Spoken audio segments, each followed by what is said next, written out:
दोस्तों नमस्कार, स्वागत है आप सभी का जय महादेव एकेडमी की लर्निंग प्रोग्राम में। और आज हम लोग बात करने वाले हैं क्लास 12th के चैप्टर वुमेन्स एजुकेशन की।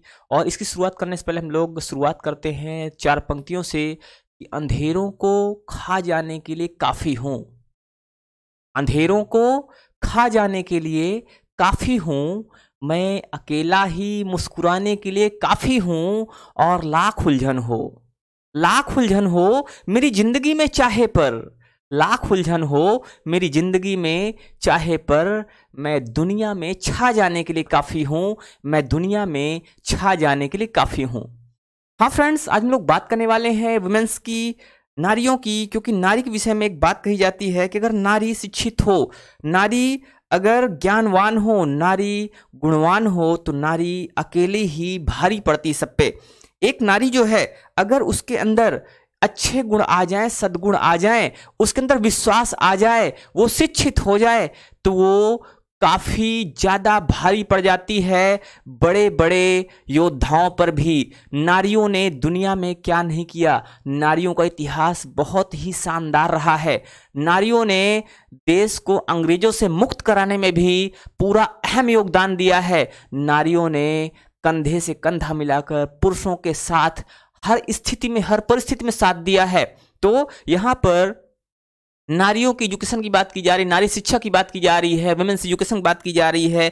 और डॉक्टर सर्वपल्ली राधाकृष्णन इस चैप्टर को लिखते हैं। उन्होंने इस चैप्टर में नारी शिक्षा की बात करी हुई है। एक्चुअल में ये जो एजुकेशन, वुमेन्स एजुकेशन की बात हो रही है यहाँ पे, ये चैप्टर उनके एक ट्रू नॉलेज नाम के फेमस बुक थी उनकी, वहाँ से लिया गया है। ट्रू नॉलेज से इसको लिया गया है वुमेन्स एजुकेशन को। और इसमें वो नारी के शिक्षा की बात करते हैं, बहुत सारी बातें करते हैं नारी शिक्षा के विषय में। कहा जाता है कि यहाँ पर बात की जा रही है आज की शिक्षा की। वो बात करते हैं जो सर्वपल्ली राधाकृष्णन है, वो बताते हैं, बहुत सारे पहलुओं पर बात करते हुए बताते हैं कि कहीं ना कहीं जो आज की शिक्षा है, आज की शिक्षा में एक अधूरापन है। आज की शिक्षा हमें रोजगार परक तो बनाती है, या हमें रोजगार के लिए तो आगे बढ़ाती है, हमें इस तरफ आगे बढ़ाने का काम करती है कि हम अपनी आजीविका कैसे कमाएं। लेकिन शायद कहीं ना कहीं हमारे शिक्षा में जो हमारे नैतिक मूल्यों की अधिकता होनी चाहिए, नैतिक मूल्य होने चाहिए, वो नैतिक मूल्य कहीं ना कहीं गायब होते जा रहे हैं। हमारी शिक्षा, अगर उसमें हमने मूल्य नहीं सीखा, हमने सारी बुक्स पढ़ ली, हमने बहुत मोटी मोटी किताबें पढ़ ली, हमने फिजिक्स पढ़ी, हमने केमिस्ट्री पढ़ी, हमने मैथमेटिक्स लगा ली पूरी, लेकिन अगर हम ये नहीं सीख पाए कि हमें अपने बड़ों का सम्मान कैसे करना है, हम ये नहीं सीख पाए कि हमें अपने आसपास की जो अपना परिवेश है उसको कैसे रखना है, हम ये नहीं सीख पाए कि हम अपने बच्चों को संस्कार कैसे देने हैं, हम ये नहीं सीख पाए कि सच्चा ज्ञान क्या होता है, तो फिर कहीं ना कहीं वो शिक्षा जो हमने प्राप्त करी है वो अधूरी है, दैट इज इनकम्प्लीट। और जो इनकम्प्लीट एजुकेशन होती है वो कहीं ना कहीं हमें हमारे लक्ष्य से, वास्तविक उद्देश्य से दूर रखती है। हम अपने वास्तविक उद्देश्य को प्राप्त नहीं कर पाते हैं। दैट्स वाई यहाँ पर कहा जा रहा है, आप देख रहे होंगे स्क्रीन पर, कि you are living in an age where there are great opportunities for women in social work, public life and administration. यहाँ पर कहा जा रहा है आज का जो हमारा समाज है, आज की जो सोसाइटी है, उस सोसाइटी में जो विमेन है, विमेन के लिए बहुत अच्छी अपॉर्चुनिटी है। विमेन हर जगह अच्छा कर रही हैं और हर जगह कर सकती हैं। तो कहा जा रहा है you are living in an age, आप एक ऐसी एज में रह रहे हो, आप एक ऐसे युग में रह रहे हो, when there are great opportunities for women, means where women can get great opportunities, where women can go through different opportunities, जहां पर women जो हैं, women बहुत सारी opportunities प्राप्त कर सकती हैं पब्लिक लाइफ में, इसमें पब्लिक लाइफ में, सोशल लाइफ में, सोशल वर्क में और एडमिनिस्ट्रेशन में।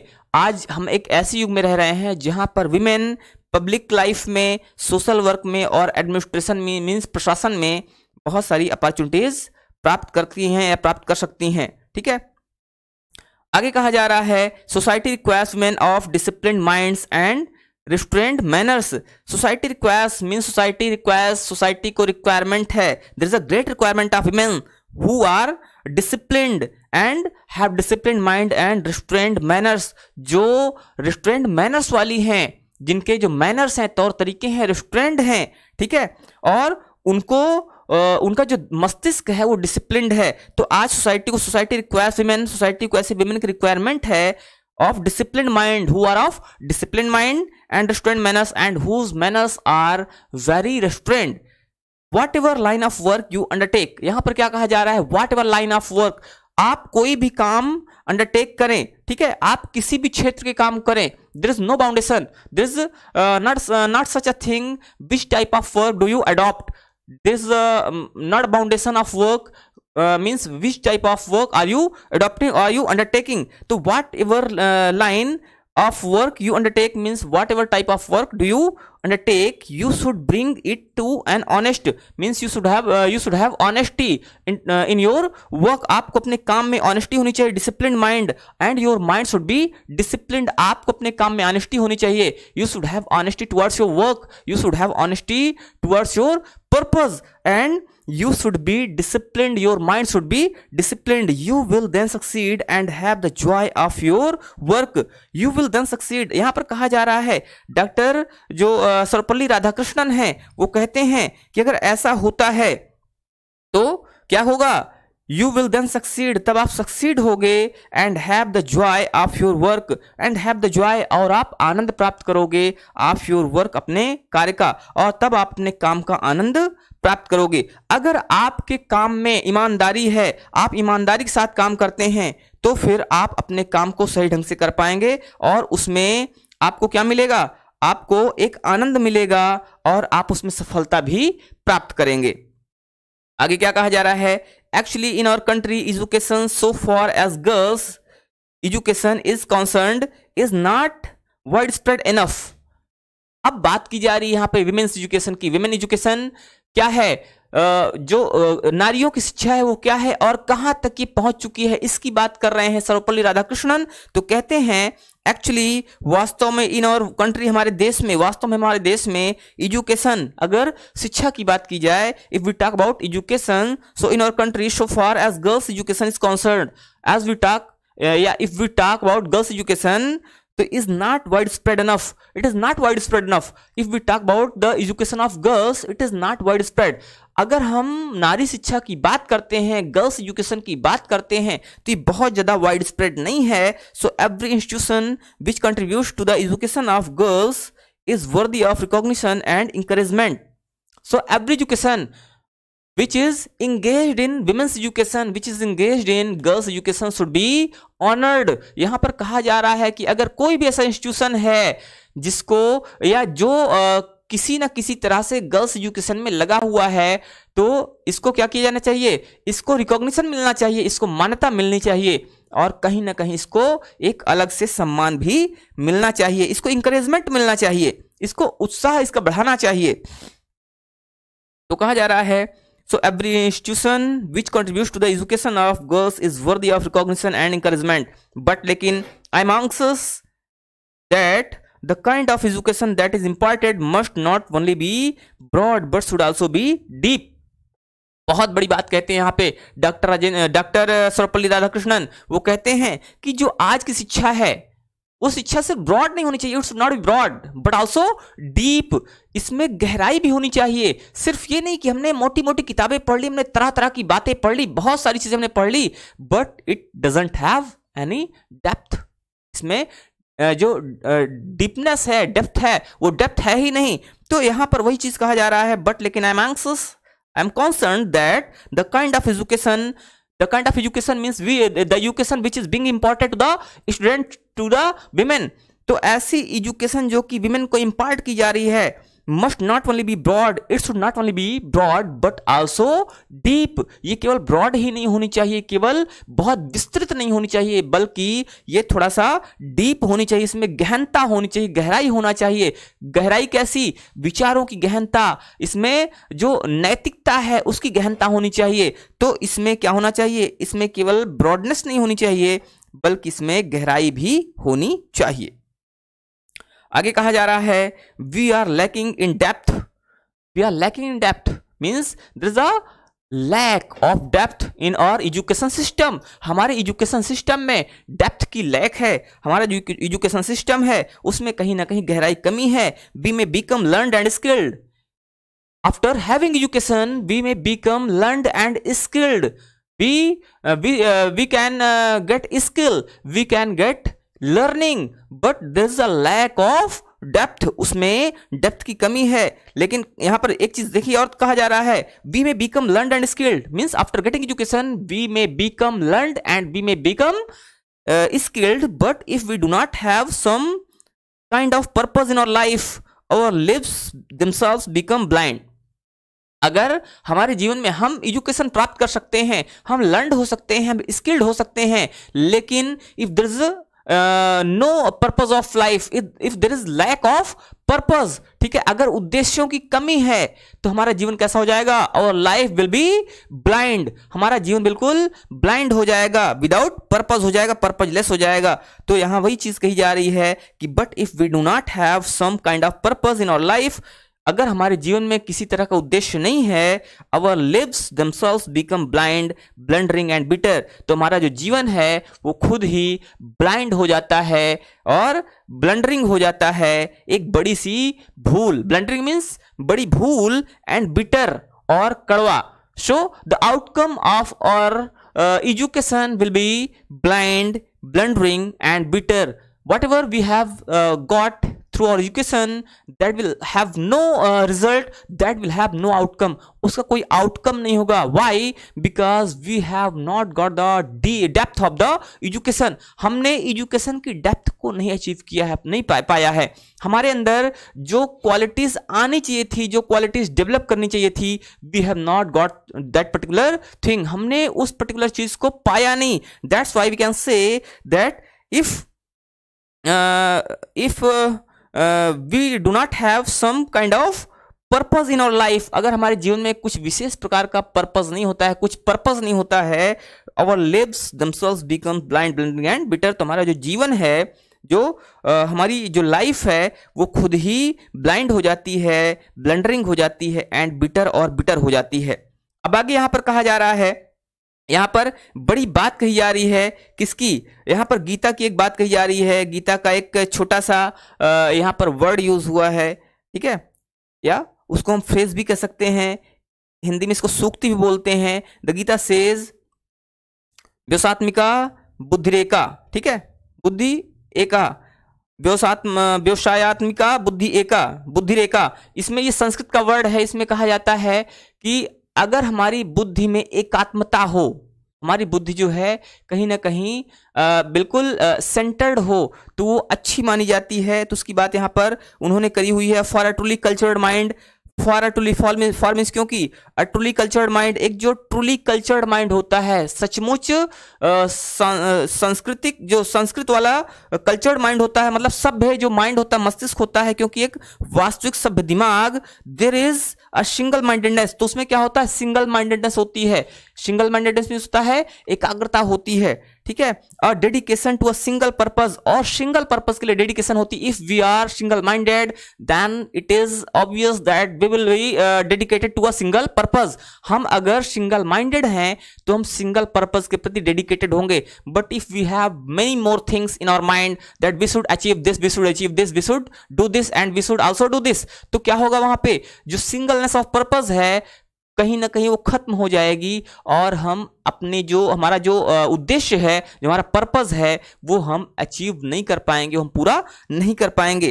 तो यहां पर वही चीज कहा जा रहा है, for a truly cultured mind there is a singleness, single mindedness, a dedication to a single purpose. क्योंकि एक जो ट्रूली कल्चर्ड माइंड होता है, वास्तव में सभ्य दिमाग होता है, उसमें पर्पस की सिंगलनेस होती है, सिंगल माइंडेडनेस होती है, और एक सिंगल पर्पस के प्रति डेडिकेशन होता है।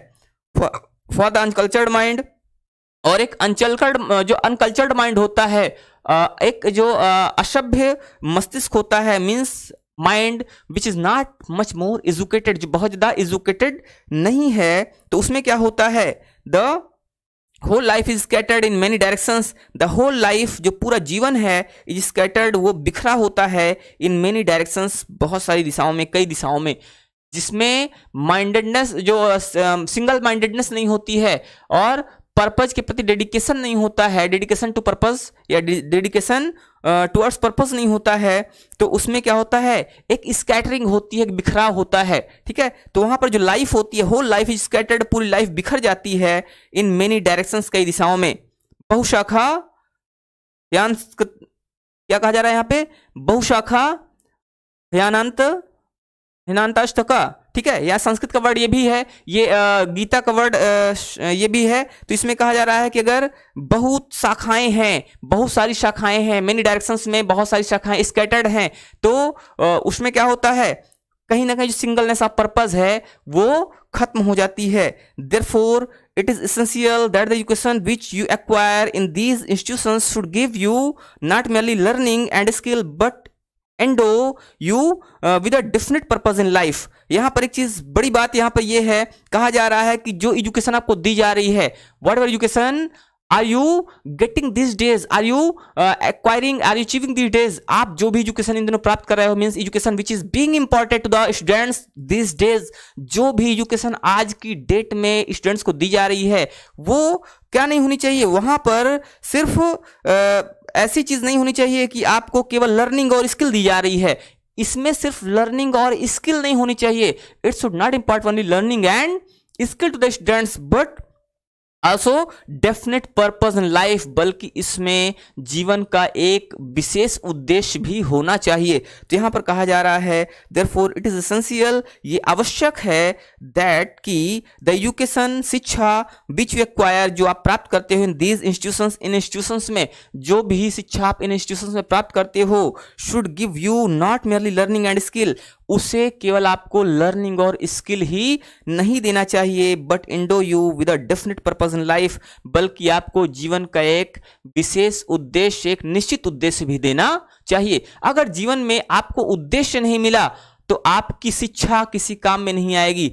आपके अंदर बहुत एनर्जी है, आपके अंदर बहुत ऊर्जा है, लेकिन उस ऊर्जा का अगर सही यूज नहीं हुआ तो वो ऊर्जा क्या हो जाती है, बेकार हो जाती है। किसी भी रॉकेट में इतनी एनर्जी है कि वो कहीं भी जा सकता है, पृथ्वी के ग्रेविटेशनल जो उसका फील्ड होता है उससे भी बाहर जा सकता है, लेकिन अगर उसका सही डायरेक्शन ना हो तो जाएगा तो, लेकिन वो कहाँ जाएगा उसका कोई भी ये श्योर नहीं है कि वो कहाँ पर पहुंचेगा, और उसका यूज क्या होगा, उसका फायदा क्या होगा, ये भी किसी को पता नहीं। हो सकता है यूज की जगह मिसयूज हो जाए, या हो सकता है उसका नुकसान हो जाए। ठीक है, तो यहां पर वही चीज कही जा रही है। इसमें कई सारी जगहों पर संस्कृत के वर्ड्स का यूज किया गया है, कई सारी जगहों पर जो गीता के श्लोक में कुछ चीजें हैं उसको भी यहां पर यूज किया गया है। तो आगे कहा जा रहा है what that purpose is, what that purpose is, what is that purpose, वो उद्देश्य क्या है। You have to define for yourself, you have to define for yourself means what is that purpose, what purpose do you have in your life, what purpose do you have for your growth, आप अपने जीवन के growth के लिए क्या purpose, ये कौन से पर्पज को लेकर चल रहे हो। You should define it by your self, आपको इसे खुद ही डिफाइन करना चाहिए।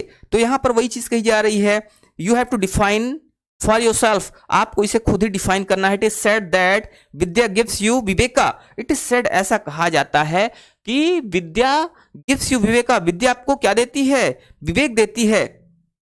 ठीक है, और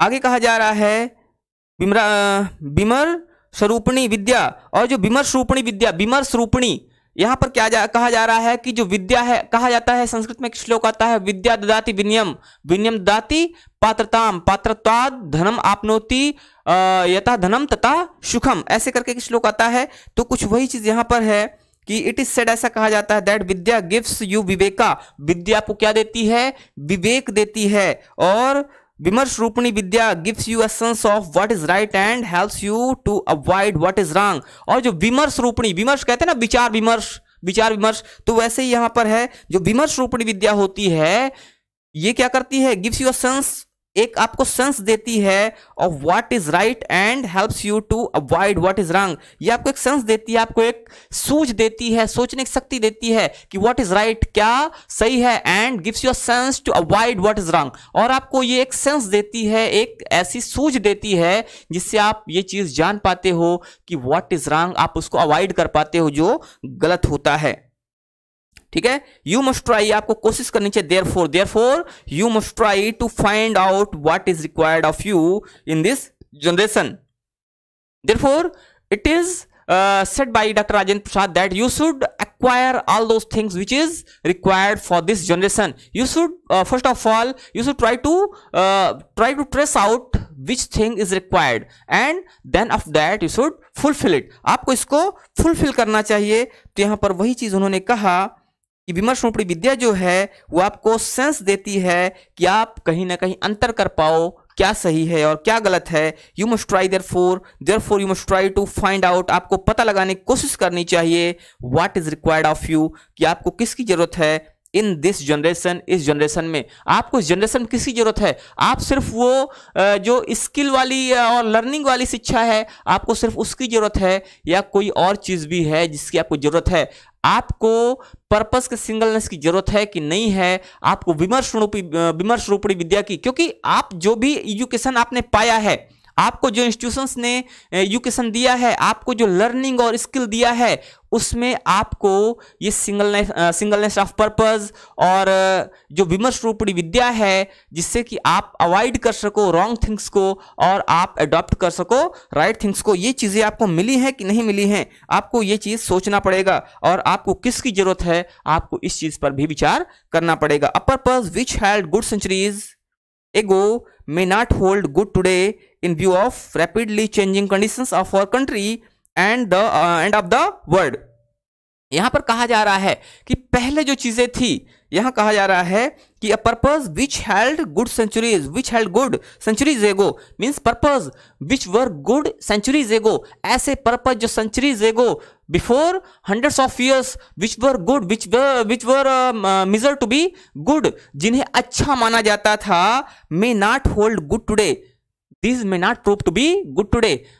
जो उद्देश्य या जो भी चीजें, जो भी वैल्यूज आज से 100 साल पहले, सैकड़ों साल पहले या सेंचुरीज एगो जिन्हें अच्छा समझा जाता था, बहुत अच्छा माना जाता था, हो सकता है कि आज के सिनेरियो में वो चीजें सही ना हो, वो चीजें अच्छी ना मानी जाएं।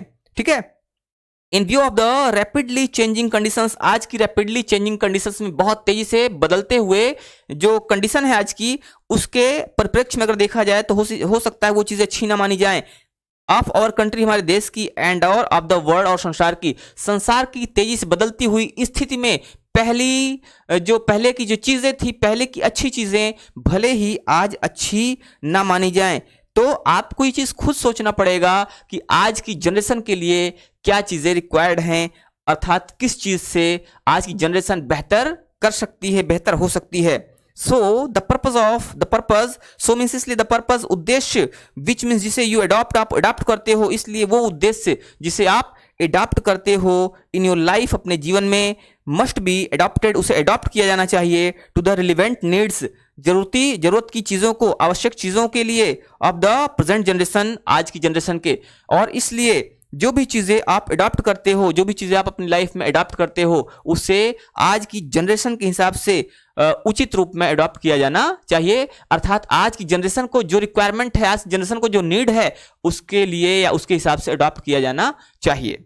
ठीक है, अब हम लोग आगे देखते हैं। इसके बाद जो नेक्स्ट पैराग्राफ है उसको कहा जा रहा है इसमें कि every time we start we use our hymns and and with saying shanti shanti shanti. इसमें बात की जा रही है हमारे कहीं ना कहीं कल्चर की, हमारे ट्रेडिशन की। कहा जा रहा है एवरी टाइम वी स्टार्ट, हम जब भी स्टार्ट करते, जब भी हम कोई शुरुआत करते हैं, हमारे देश में एक परंपरा रही है कि जब भी हम कोई काम शुरू करते हैं तो हम काम को मंत्रों से शुरू करते हैं। ठीक है, हम हाइम से शुरू करते हैं। तो वही चीज यहां पर कही जा रही है कि every time we start means whenever we start with hymns, ठीक है, जब भी हम शुरुआत करते हैं we use our hymns and and with saying shanti ही shanti shanti. Whenever we start any work, whenever we are going through any work, at the starting we started with hymns and ended with shanti ही शांति शांति। क्या है ये शांति की बात की जा रही है। ठीक है, the teacher and the peoples are expected to avoid hating each other. यहां पर कहा जा रहा है the teacher and the peoples, the teacher and the students both are expected to avoid hating each other, means there is no need of hating, there should be no hate between teachers and pupils। जो teacher हैं और जो pupils हैं, शिष्य हैं, उनके बीच में कोई भी hatred नहीं होना चाहिए, कोई घृणा नहीं होनी चाहिए, कोई नफरत नहीं होनी चाहिए। तो there should be no hatred between teachers and the students।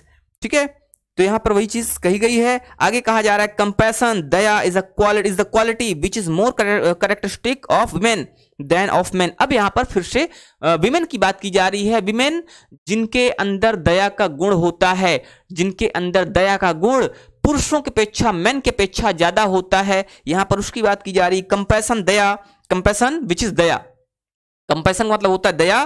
तो जो दया है इज अ क्वालिटी, एक ऐसा गुण है विच is more characteristic of women, जो कि औरतों का ज्यादा कैरेक्टरिस्टिक है देन ऑफ मेन, मेन की अपेक्षा। दया का जो गुण है वो पुरुषों की अपेक्षा महिलाओं का एक अच्छा गुण है, एक विशेष गुण है। I read recently a book which speaks about the decline of womanhood. अब यहां पर बात कर रहे हैं सर्वपल्ली राधाकृष्णन औरतों के गुणों में ह्रास की। ठीक है, decline in the qualities of women. ठीक है, जो औरतों का गुण है वो क्या हो रहा है, लगातार घट रहा है। आदमियों का गुण भी घट रहा है, हर चीज कहीं ना कहीं डिक्लाइन की तरफ जा रही है। आप देखिए, आदमी की उम्र घट रही है, आदमी की लंबाई घट रही है, आदमी के गुणों में ह्रास हो रहा है, तो कहीं ना कहीं लगातार चीजें घटती जा रही हैं। यहां पर कहा जा रहा है कि I read recently a book, I read मैंने पढ़ा रिसेंटली, हाल फिलहाल अ बुक, एक किताब, मैंने हाल में ही एक बुक पढ़ा which speaks about the decline of womanhood, which tells about the decline of womanhood, means the qualities of women are declining these days. इन दिनों जो औरतों के गुण हैं वो क्या हो रहा है, डिक्लाइन हो रहे हैं, और उसी की बात यहां पर की जा रही है। ठीक है, and or says that this is so because there is a decline in compassion, and the book says that the qualities of women are declining, that is because the qualities of the quality of compassion in women are declining, is declining। जो quality है, किसकी quality, quality of compassion in the women, जो women है उनमें जो compassion quality है is declining, that's why जो women के गुण है वो डिक्लाइन हो रहे हैं। तो यहां पर उसकी बात की जा रही है। In other words the natural quality of women is compassion. दूसरे वर्ड्स में कहा जाए, वी से in other words it is said that the natural quality of women is her compassion. ये क्या है, विमेन की जो नेचुरल क्वालिटी है वो उसका कंपैशन है, उसकी दया है। If you do not have compassion, if there is lack of compassion, you are not human, so it cannot be said that you are a human being। if you have no compassion means you are not a human being। अगर compassion नहीं है means आप human नहीं हो। it is therefore essential for every human being to develop the quality of considerateness, kindness and compassion।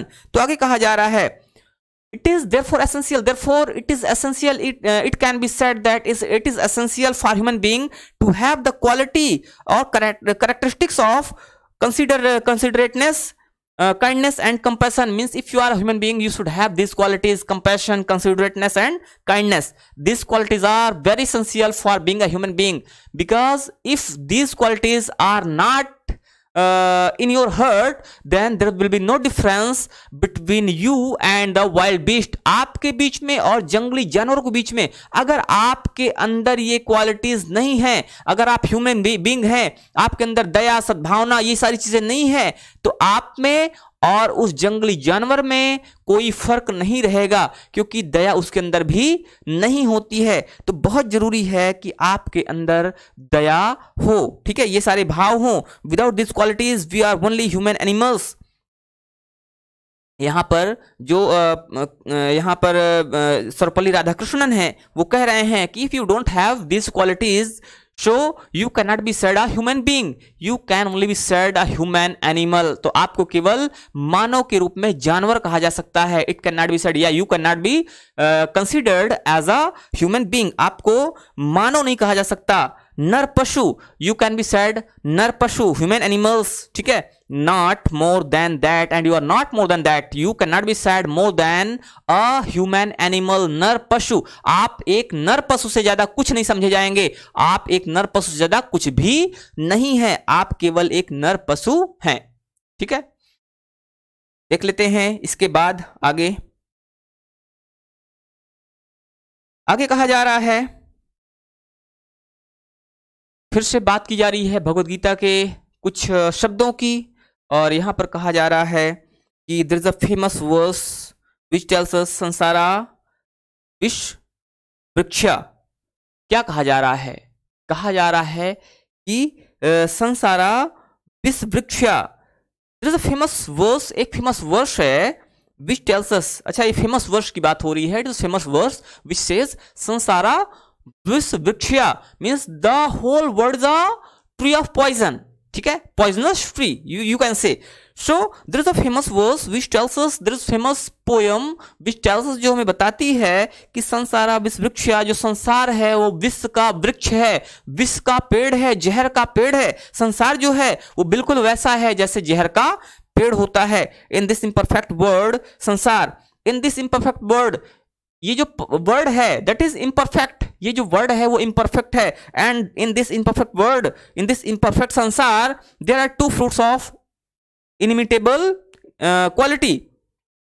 इस संसार में दो फ्रूट्स हैं. There are two kinds of fruits which are unique. Inimitable quality means which are of unique quality. There are two fruits in the world, in this world of poisonous tree. Yeah, in the world there are two kinds of fruits which are unique. They are the study of our great classics and communion with great minds. They are the study of our great classics. वो हमारे great classics जो हैं, जो महान हमारे classics रहे हैं, जो प्राचीन धर्म ग्रंथ रहे हैं, उनकी स्टडी है. दुनिया में ये संसार जो है ये विष के वृक्ष की तरह है, और विष वृक्ष के इस संसार में there are two things, there are two fruits which are unique. कौन से दो फ्रूट्स हैं, कौन से दो चीजें ऐसी हैं जो यूनिक हैं? तो पहली चीज है उसमें कि हम अपने जो ग्रेट क्लासिक्स हैं उनको स्टडी करें, जो हमारे प्राचीन धर्म ग्रंथ हैं उनको हम स्टडी करें. And communion with great minds, और जो ग्रेट माइंड्स हैं उनके साथ कम्युनियन करें. ठीक है, एक संबंध स्थापित करें, एक समरूपता स्थापित करें. तो यहां पर दो चीजें हैं. These two are the things which mold men's mind and heart. These are the two things which are used, which are very essential for molding men's mind and heart. अगर आप इन चीजों को स्टडी करते हो, it means you will have such a knowledge which will mold your mind and your heart. अगर आप इन चीजों को पढ़ते हो, if you go through the classics of our country, of our nation, it is sure that you will get some education there. You will get some moral values there, and these moral values will mold your mind and heart. ये जो moral values हैं वो आपके mind को और heart को क्या कर देंगी? mold कर देंगी. So it is being said over here. आगे क्या कहा जा रहा है? I am anxious that our great classics should be studied. आगे कहते हैं I am anxious, I am quite anxious, I am concerned that our great classics should be studied, that all the people of our country should study the great classics of our country. ठीक है, हमारे देश के सभी लोगों को जो great classics हैं उनको उसको स्टडी करना चाहिए. All these great classics are full of values. ये सारे जो ग्रेट क्लासिक्स हैं ये वैल्यूज से भरे पड़े हैं, क्वालिटीज से भरे पड़े हैं, नॉलेज से भरे पड़े हैं. So all the people of our country should go through these classics. इसलिए हमारे देश के सभी लोगों को इन क्लासिक्स से होकर गुजरना चाहिए, मीन्स इन क्लासिक्स को पढ़ना चाहिए. आगे क्या कहा जा रहा है कि the classics of all countries of which we are the inheritors, and people should study the classics of all countries, all the countries of which they are inheritors. Means if I am inheritor of the country of mine, means if I am the inheritor of my native country, that is India, so I should go through the classics of my country. Means Vedas, Upanishads and many more other classics. तो जो हमारे देश के classics हैं हमें उनको पढ़ना चाहिए। And the people who are inheritors of other countries they should go through those classics, उन्हें उन क्लासिक्स को पढ़ना चाहिए, because all this classics have more and more learning, knowledge, values and many more things which are very essential for our life, which is very essential for molding our character and molding our mind and heart and etc. ठीक है, अगर हम इन classics को पढ़ेंगे तो हमें पता चलेंगी बहुत सारी चीजें कि हमें अपने चरित्र में क्या बदलाव करना चाहिए, हमारा चरित्र कैसा होना चाहिए और हमारी सोच कैसी होनी चाहिए, हमें क्या क्या करना चाहिए, क्या नहीं करना चाहिए, अच्छा क्या है, बुरा क्या है, हम उन्हें फर्क कर पाएंगे। It is in a small dialogue in an Upanishad. एक उपनिषद में एक छोटा सा डायलॉग है। क्या कहा जा रहा है उसमें? That a question is put, के क्वेश्चन रखा जाता है, what constitutes the essence of good life. एक उपनिषद में एक छोटा सा क्वेश्चन है और उस क्वेश्चन में कहा जाता है व्हाट कॉन्स्टिट्यूट्स, क्या बनाता है, क्या निर्माण करता है एसेंस ऑफ गुड लाइफ, एक अच्छे जीवन के एसेंस को। एक अच्छे जीवन का जो एसेंस है उसको कौन निर्माण करता है, एक अच्छे जीवन का जो सार है, निष्कर्ष है, उसको कौन निर्मित करता है? The teacher replies. तो टीचर उत्तर देते हैं। एक क्वेश्चन किया जाता है और क्वेश्चन क्या था?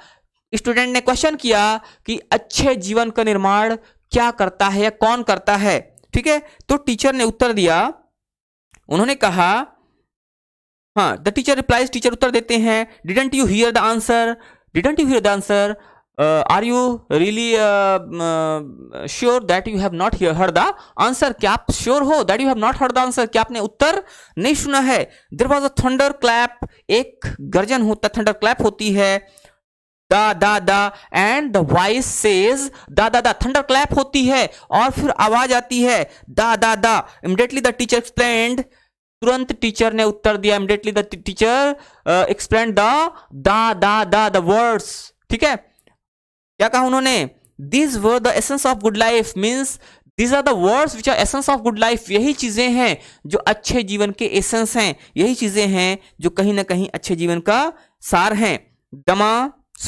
दम, दान और दया। ठीक है, दमा, दाना, दया, ये लिखा हुआ है, इसका मतलब है दम, दान, दया, ये तीन चीजें हैं जो अच्छे जीवन का एसेंस हैं। They constitute the essentials of the good life, they constitute the essential, वो एसेंशियल कॉन्स्टिट्यूट करते हैं ऑफ गुड लाइफ, अच्छे जीवन का। यही वो चीजें हैं जो अच्छे जीवन के एसेंशियल को, बिल्कुल सार को, निष्कर्ष को कॉन्स्टिट्यूट करते हैं। यू मस्ट हैव दमा और सेल्फ कंट्रोल। दम होता है ना, कहते हैं ना आप में दम है, क्या हम में दम है या आप में इतना दम होना चाहिए? दम मीन्स सेल्फ कंट्रोल। ठीक है, तो यू शुड हैव दम, आपके अंदर दम होना चाहिए और सेल्फ कंट्रोल होना चाहिए। Restraint which is the mark of a human being, आपके अंदर रेस्टोरेंट होना चाहिए। So have control which is a mark, which is a symbol of human being. If you are human being means you have दम और you should have दम। If you don't have, it means you should have. If you are a human being, you should have dam, you should have self control, you should have self restraint. ठीक है, आपके अंदर self control होना चाहिए।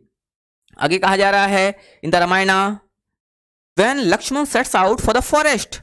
In Ramayana, it is a story of Ramayana where Lakshman sets out, where Lakshman goes with his elder brother Ram to the forest. So here it is said that when Lakshman sets out for the forest, his mother tells him, his mother educates him. उनकी जो माँ है लक्ष्मण की माँ, लक्ष्मण को educate करती हैं। Look upon Ram as your father, means you should consider your elder brother Ram as your father and look upon Sita as myself as your mother, and look upon Sita and consider Sita as your own mother, as your own mother, as me. और सीता को आप वैसे ही मानो जैसे कि मैं हूं, सीता को आप अपनी मां मानना। Look upon the forest as Ayodhya. Look upon the forest means consider forest as Ayodhya. Don't be concerned about anything. Just look at Ram as your father, look Sita as your mother, and look upon the forest as Ayodhya. और आप अयोध्या को क्या करना, आप forest को अयोध्या मानना। गो my dear, इसलिए है मेरे डियर, गो मीन्स जाओ। यहां पर रामायण की एक कहानी की बात करी गई है जिसमें ये कहा गया कि जो रामायण है, रामायण भी हमें शिक्षा देती है, हमें रामायण बताती है कि हमें किस तरह से क्या करना चाहिए और कैसे करना चाहिए, हमारे विचार कैसे होने चाहिए, विचारों में कितनी पवित्रता होनी चाहिए, हमें जो एजुकेशन है, एजुकेशन कहाँ कहाँ से मिल सकती है, हमारे विचारों को कैसे परिवर्तित कर सकती है। जो हमारे क्लासिक्स हैं, हमारे क्लासिक्स में कितना नॉलेज भरा पड़ा है, हमारे क्लासिक्स हमें कहाँ तक मूल्यों को हमारे सुधारने में काम आ सकते हैं, इनकी बात करी गई है। तो कंटिन्यू करते हैं कल फिर से इसी के आगे। तब तक के लिए आप सभी को जय हिंद।